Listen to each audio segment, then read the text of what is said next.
నమస్కారం అండి. ఈరోజు మనం చెప్పుకోబోయే కథ శీలా వీర్రాజు గారు రచించినటువంటి చావద్దు. ఇల్లు ఇంకా 100 గజాల దూరంలో ఉంది. అరుగు మీద జనం కనిపించడం లేదు. ఏమైనా జరిగి ఉంటే జనం ఇంటి ముందు పోగై ఉండేవారు.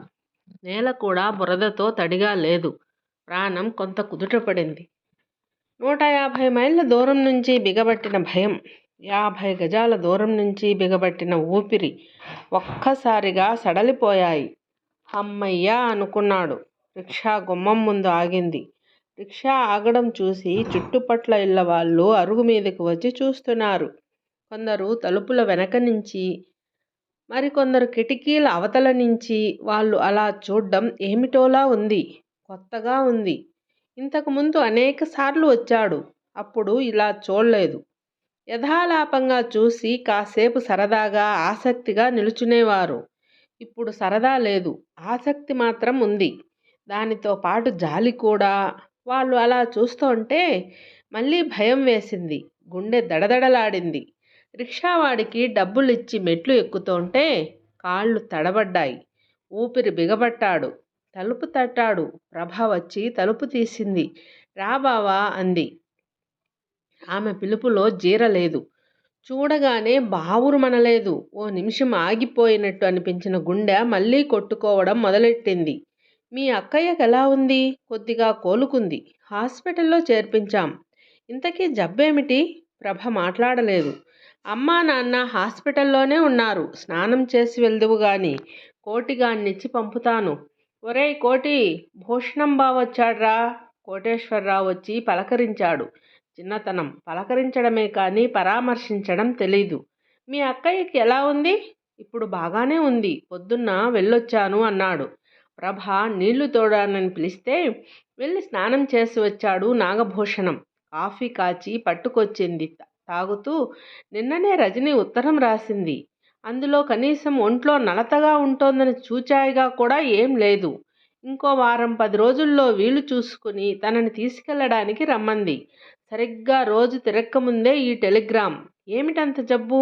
డాక్టర్ ఏం చెప్పాడు అన్నాడు. ఇప్పుడే వస్తున్నా, పొయ్యి మీద పోపు మాడిపోతోంది అంటూ లోపలికి హడావిడిగా వెళ్ళింది ప్రభ. నాగభూషణం కాఫీ తాగేశాడు. ప్రభ వంటింటి పనిలో సతమతమవుతున్నట్టుంది. వంటింట్లోంచి గిన్నెల శబ్దం వినిపిస్తోంది. ఓ 2 నిమిషాలు చూసి హాస్పిటల్కు వెళ్దామని లేచాడు. ఆమె హాస్పిటల్ పేరు, ఎక్కడ ఉన్నది మొదలైన వివరాలు చెప్పింది. నాగభూషణం అరుగు దిగి వీధిలోకొచ్చాడు. ఇళ్ళ అరుగుల మీద ఉన్న వాళ్ళ చూపులన్నీ అతని మీదే ఉన్నాయి. కుళాయి దగ్గర ఆడవాళ్ళందరూ అతని వైపే కళ్ళార్పకుండా చూస్తున్నారు. గుసగుసలాడుతున్నారు. వాళ్ళు అలా పట్టి పట్టి చూడ్డం అతనికి ఇబ్బందిగా ఉంది. పెళ్ళాం లేచిపోయిన మొగున్నో, పెళ్ళాం ఆత్మహత్య చేసుకున్న మొగున్నో చూసినట్టు చూస్తున్నారు. ఏదైనా రిక్షా కనిపిస్తే బావుణ్ణు. ఒక్కటి ఖాళీగా కనిపించడం లేదు. తల వంచుకొని నడుస్తున్నాడు. తప్పు చేసిన వాడిలాగా ఆ నడక అతనికే కష్టంగా ఉంది. రోడ్డు చివరికి వచ్చాడు. రిక్షా దొరికింది. హాస్పిటల్కి బేరమాడి ఎక్కి కూర్చున్నాడు. తొందరగా పోనివ్వబోయ్ అని వాడికి చెప్పాడు. ఎంతగా నచ్చ చెప్పుకున్నా మనసు అదిరిపడుతోంది. రజనీకి ప్రమాదం తప్పి ఉండొచ్చు. లేకపోతే ప్రభ అంత తాపీగా మిసిలేది కాదు. అలాంటి ప్రమాద పరిస్థితే గాని ఉంటే రావడంతోటే హాస్పిటల్కు బయలుదేరదీసేది. కానీ నాగభూషణం తేలిగ్గా గాలి పీల్చుకోలేకపోయాడు. వీధిలో వాళ్ళ జాలి చూపులే అతన్ని భయపెడుతున్నాయి. బావురుమంటోన్న ఇల్లు, గుసగుసలాడుతోన్న వీధి అతన్ని జడిపిస్తున్నాయి. ఊపిరికి మధ్య గతుక్కుమంటున్నాడు. ఆలోచనకి మధ్య లేతాకులా అల్లల్లాడిపోతున్నాడు. రజనీని కళ్ళతో చూసే వరకు మనసుకు అసహనమే. నిజాన్ని నమ్మలేని పిరికితనం జ్వరంలా ఆవరించింది. ఆలోచించే కొద్దీ జ్వరం మరింత తీవ్రమవుతోంది. ఆ జ్వర తీవ్రతలోనే అతను ఒక్కసారిగా తుల్లిపడ్డాడు. ఇంతకీ రజనీకి ఏమిటి జబ్బు? ప్రభను అడిగినా చెప్పలేదు. ఏదో ప్రాణం మీదకి వచ్చే జబ్బేమో, ఏ విషజ్వరం లాంటిదో, గుండె నొప్పో, సెరెబ్రల్ హెమరేజో. నాగభూషణం ఆలోచనలేని వాడిలా రిక్షా వెనక్కు జారబడిపోయాడు. భయంగా బితుకుగా ఊపిరి పీల్చి వదులుతున్నాడు. రెప్పల్ని సాగదీసి అతికించినట్టు గట్టిగా కళ్ళు మూసుకున్నాడు. రిక్షా ఆగిపోయింది. కళ్ళు తెరిచాడు. హాస్పిటల్ 2-3 చోట్ల వాకప్ చేసి వార్డులోకి వెళ్ళాడు. అత్తగారు కనిపించింది. బెడ్ మీద రజని దుప్పటి కప్పుకొని నిద్రపోతోంది. వచ్చావా నాయనా? అంది అత్తగారు. ఆమె కంఠంలో జీర, ఆమె ముఖంలో దుఃఖం గూడు. రజని కళ్ళు తెరిచి చూసింది. నిద్రపోవడం లేదు, మేలుకునే ఉంది. కళ్ళు తెరిచి అలాగే చూస్తోంది. ఒకటే చూపు, పాడైపోయిన గడియారం ముళ్ళులాగా కదలని చూపు, ప్రాణం ఎగిరిపోతే నిలిచిపోయిన చూపు, భయపెట్టే చూపు. అతనికి భయం వేసింది. క్షణం సేపు గుండె దడదడలాడింది. అంతలోకే కుదుట పడింది. ఆమె పెదాలు కదులుతున్నాయి. అది కదలిక కాదు, అదురు. భూకంపం వస్తే నేల అదిరినట్టు, అడ్డుపెట్టిన మూత ఎగిరి పడుతున్నట్టు గుండెల్లోంచి దుఃఖం గొంతులోంచి తన్నుకొస్తోంది కాబోలు. పెదాల్ని ఎంత గట్టిగా బిగించినా నిలవడం లేదు. డయాఫ్రమ్లా అదిరిపోతున్నాయి. పట్టు సడలి అల్లల్లాడిపోతున్నాయి. ఎలా ఉంది రజని? నీ ఒంట్లో ఇప్పుడు ఎలా ఉంది? నుదుటి మీద చెయ్యేసి ప్రేమతో జుత్తు నిమురుతూ అడిగాడు. ఆమె రబ్బరు బుడగలా పేలిపోయింది. గండిపడి పొర్లిపోతోన్న వరదలాగా, విరుచుకుపడుతోన్న వెల్లువలాగా దుఃఖం పొంగి పొర్లుతోంది. కళ్ళ నుండి తెగిపోని ఒకే ధారగా కన్నీళ్లు. తలగడలో ముఖం దాచుకుని భోరున ఒకటే ఏడుపు. పసిపాపలాగా వెక్కి వెక్కి ఏడుస్తోంది. ఎంత గట్టిగా తలగడికి నోటిని అదుముకున్నా ఏడుపు ఆగడం లేదు. నాగభూషణం ఎంతగా ఆమెను సముదాయించినా ఆ ప్రవాహానికి అడ్డుకట్ట వేయలేకపోతున్నాడు. అతను ఊరడించే కొద్దీ ఆమెకు మరింతగా దుఃఖం కట్టలు తెంచుకొని పొర్లుకొస్తోంది. ఊపిరి పీల్చడం కూడా మర్చిపోయి ఒక్కొక్కప్పుడు దుఃఖాన్నే మింగేసి ఎక్కిళ్ళు పడుతోంది. ఆమెను ఊరుకోబెట్టడం అతనికి చేత కాలేదు. ఆమె ఏడుపు చూస్తే కళ్ళ నీళ్లు తిరుగుతున్నాయి. మాట కూడా సరిగా గొంతులోంచి రావడం లేదు. మాటి మాటికి గొంతు సరిచేసుకుని ఊరుకోబెడుతున్నాడు. ఏమిటండి జబ్బు? నాగభూషణం అత్తగారిని అడిగాడు. అతని అత్తగారు గచ్చు మీదే చతికిలబడి గోడకి జారబడి కొంగు అడ్డు పెట్టుకొని లోపలే ఏడుస్తోంది. అతను అడిగిన ప్రశ్నకు ఆవిడ మరింత దుఃఖంతో కుళ్ళిపోయింది. వాళ్ళను చూస్తుంటే నాగభూషణానికి గుండె నిలవడం లేదు. ఏ భయంకర వార్త వినాల్సి వస్తుందోనని అదిరిపోతున్నాడు. ప్రతి సెకను మీద పడిపోయే పెద్ద పులిలాగా అనిపిస్తోంది. తను ఊహించినది నిజమే కావచ్చు. ఏ గుండె జబ్బో అయితే తన గతేమిటి? తన రజని తనకిక దక్కదా? తన ప్రాణానికి ప్రాణంగా మెలిగిన తన రజని తనను ఒంటరివాణ్ణి చేసి వెళ్ళిపోతుందా? నర్సు వచ్చి కోప్పడింది. ఏమిటండి ఆవిడని అలా ఏడిపిస్తున్నారు? ఆవిడ మనసు బాగా దెబ్బతింది. ఎవరో ఒకరు రావడం, ఆవిడని ఏడిపించడం ఇదేం బావుండలేదు. మీరు కాసేపు బయటికి వెళ్ళండి అంది నాగభూషణాన్ని వాళ్ళ అత్తను చూసి. సిస్టర్, ఊరు నుంచి ఇప్పుడే వచ్చాను. రజనీకి సీరియస్గా ఉందని మామగారు టెలిగ్రామ్ ఇస్తే వచ్చాను. ఇప్పుడు ప్రమాదం ఏమీ లేదు కదా? ఇంతకీ జబ్బేమిటో ఎవరూ చెప్పడం లేదు. ఆవిడకున్న కంప్లైంట్ ఏమిటి సిస్టర్? ఆయనేనమ్మా అల్లుడు గారు అంది వాళ్ళ అత్త. అలాగా, రండి, డాక్టర్ గారిని కలుసుకుందరు గాని వివరంగా అన్ని విషయాలు మాట్లాడుతారు అంది ఆమె. అలా అంటూ ఆమె చూసిన జాలి చూపు అతను భరించలేకపోయాడు. గుండె చేత్తో పట్టుకున్నట్టుగా నర్సు వెంట వెళ్ళాడు. ఆమె అతన్ని బయట కూర్చోబెట్టి డాక్టర్తో మాట్లాడి వచ్చింది. ఆ తర్వాత తీసుకువెళ్ళి పరిచయం చేసింది. నాగభూషణం రజని ఆరోగ్యం గురించి అడిగాడు. మరేం పర్వాలేదు, ఆవిడ కోలుకుంటున్నారు. ఆందోళన ఏం లేదనుకోండి. అయినా డాక్టరు మధ్యలోనే ఆగిపోయి అతని వైపు చూశాడు.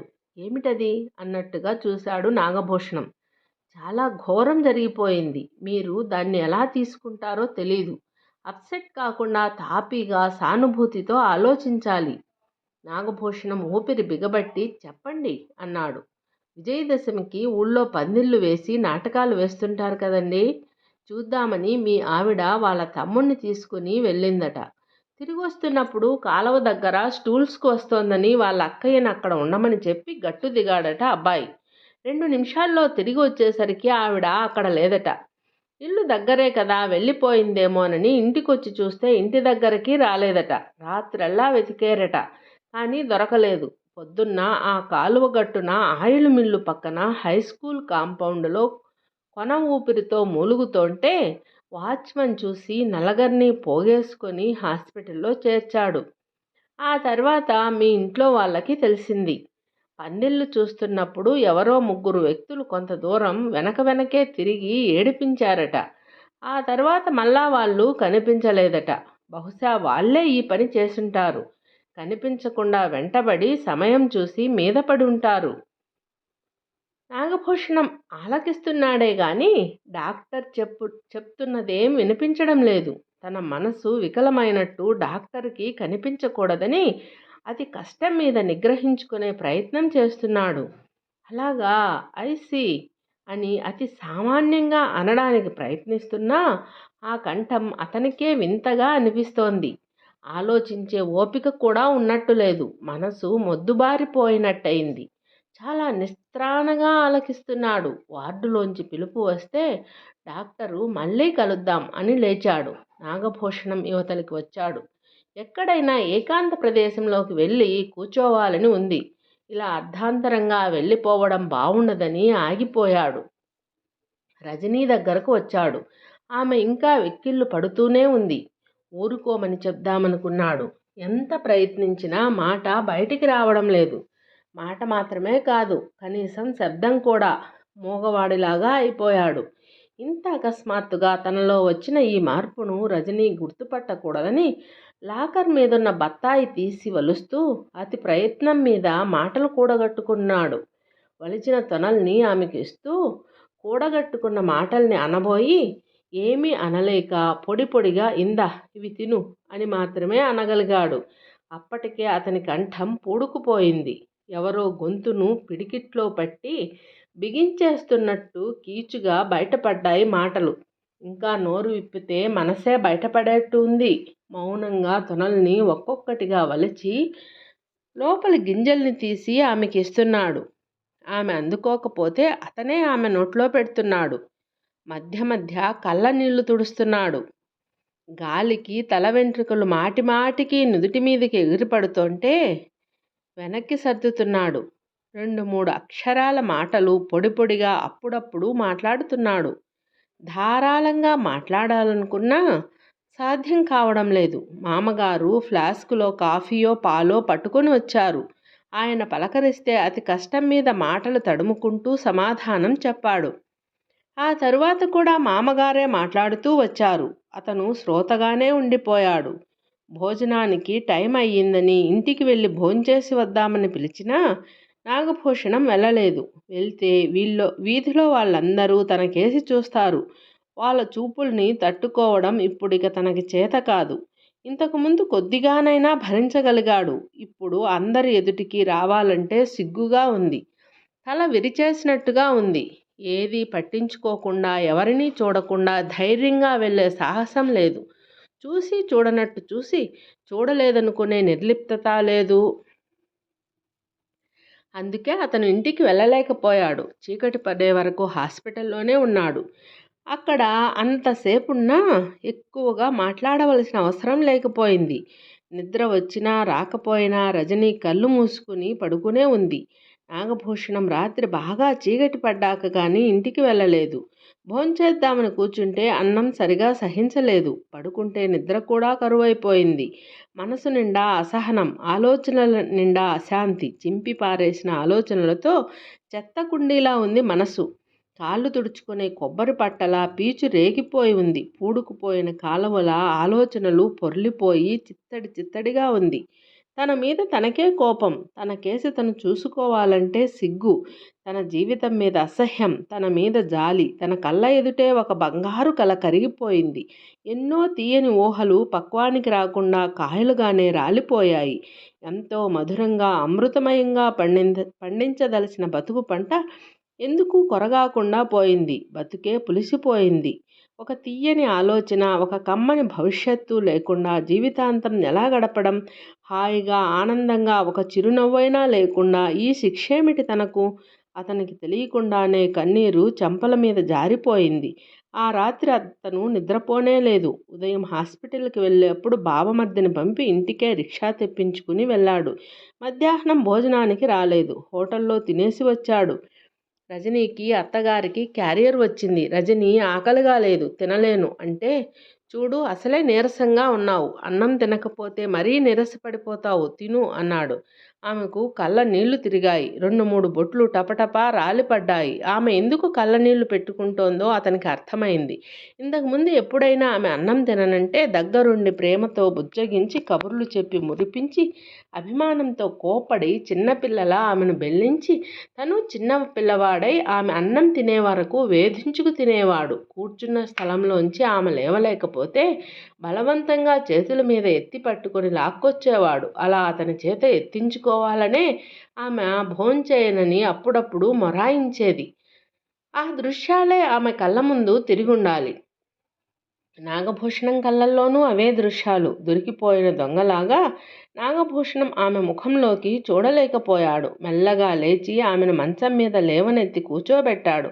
స్టూలు దగ్గరగా జరిపి టిఫిన్ క్యారియర్ దాని మీద పెట్టాడు. చూడు రజని, ఎలాగోలా హితవు చేసుకొని అన్నం తినాలి, లేకపోతే మరీ నీరసంగా ఉంటుంది.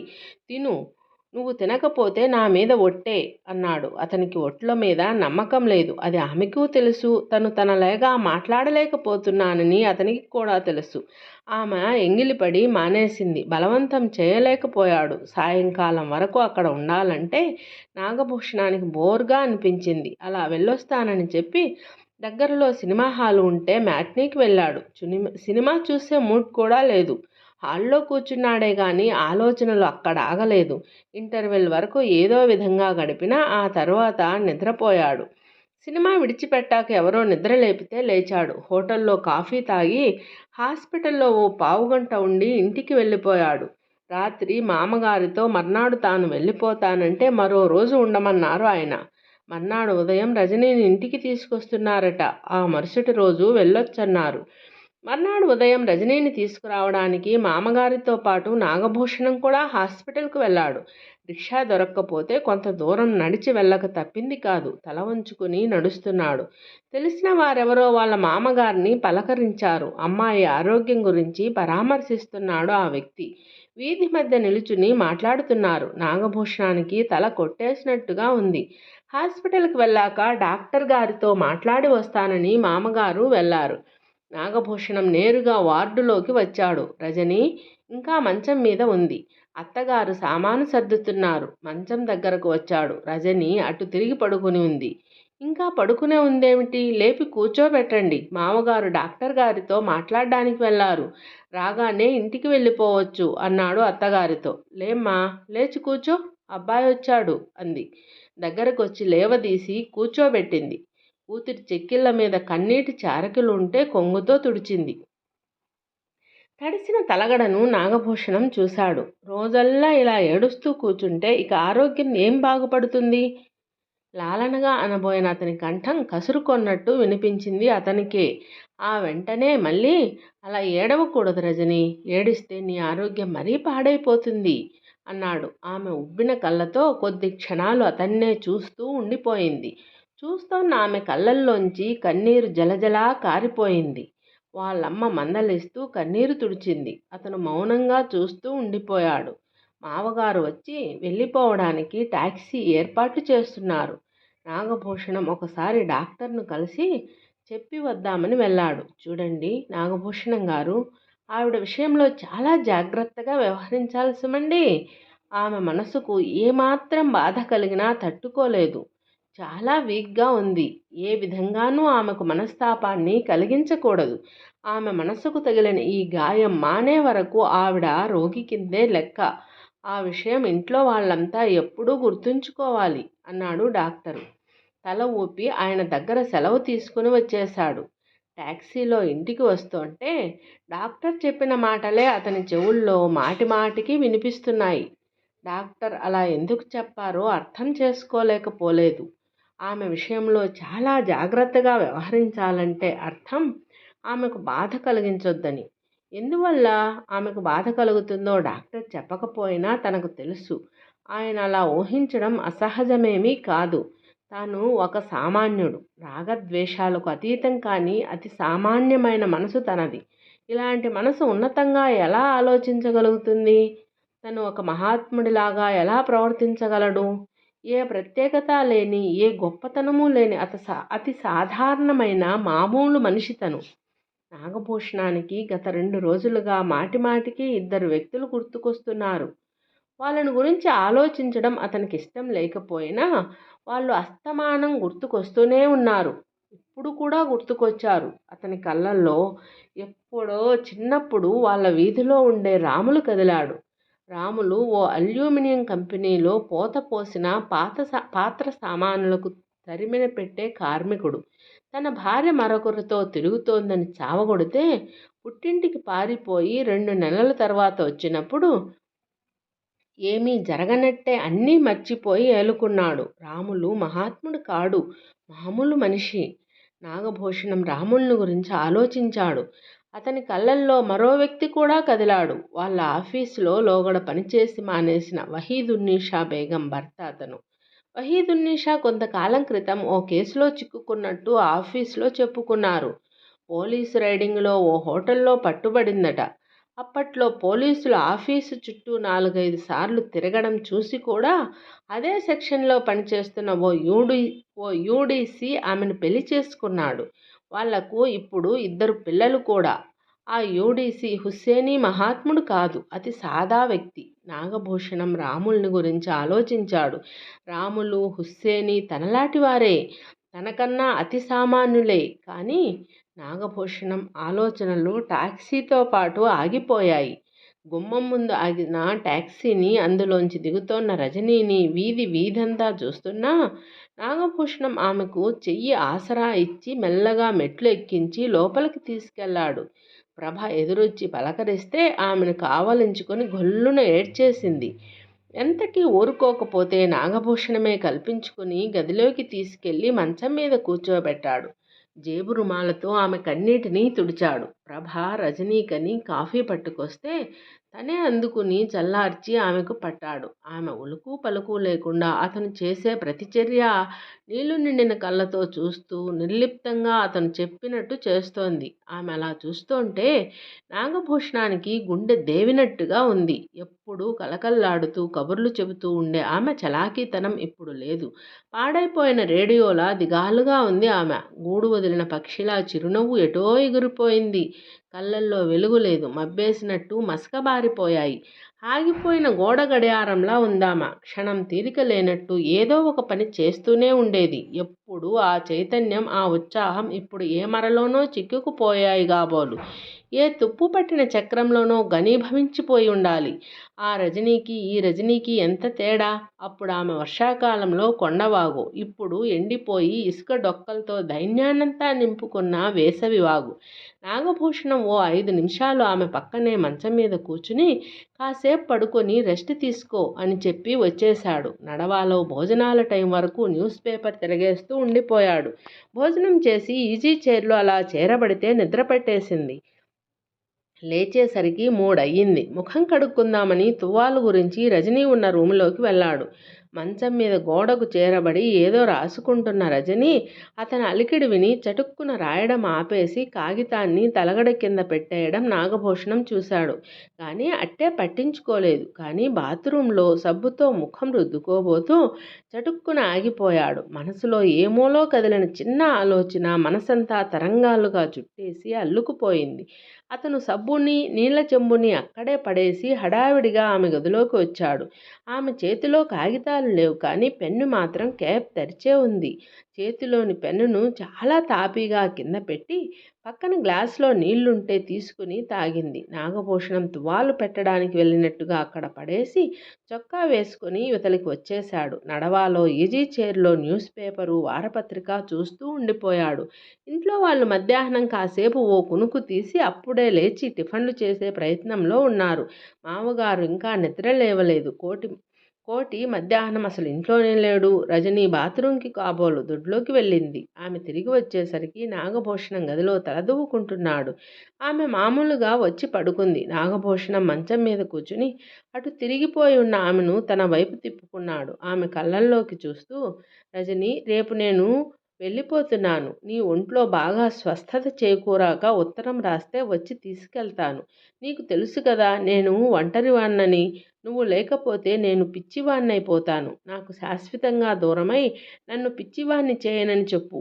నువ్వేమీ తప్పు చేయనప్పుడు నువ్వెందుకలా బాధపడతావు? చచ్చిపోవాలనుకోవడం శుద్ధ తెలివి తక్కువ. అలాంటి పిచ్చి పిచ్చి ప్రయత్నాలు చేయనని మాటివ్వు. రజనీ, నువ్వు ఆ ప్రయత్నాలు చెయ్యొద్దు. అంత ఘోరంగా నన్ను శిక్షించొద్దు. రజనీ తలగడ కింద చెయ్యి పెట్టి చూసింది. అక్కడ ఉంచిన కాగితం చేతికి తగల్లేదు. చివాల్న లేచి కూర్చుని తలగడ తీసింది. కాగితం లేదు. నాగభూషణం జేబులోంచి అసంపూర్తిగా రాసి ఉన్న ఓ కాగితం తీసి ఆమె కళ్ళ ఎదుటనే ముక్కలు ముక్కలుగా చించేసి కిటికీలోంచి అవతలికి విసిరేశాడు. ఈ ఉత్తరం నేను చూసుండకపోతే ఏ రాత్రివేళో నువ్వు. అతను ఇంకా మాట పూర్తి చేయలేదు. రజని భోరున ఏడుస్తూ అతని గుండెల మీద వాలిపోయింది. కథ సమాప్తం. విన్నారు కదండి. కథ నచ్చితే లైక్ చేయండి, మీ ఫ్రెండ్స్కి షేర్ చేయండి, మన ఛానల్ని సబ్స్క్రైబ్ చేయండి. రేపు మరో మంచి కథతో మళ్ళీ కలుద్దాం. బాయ్.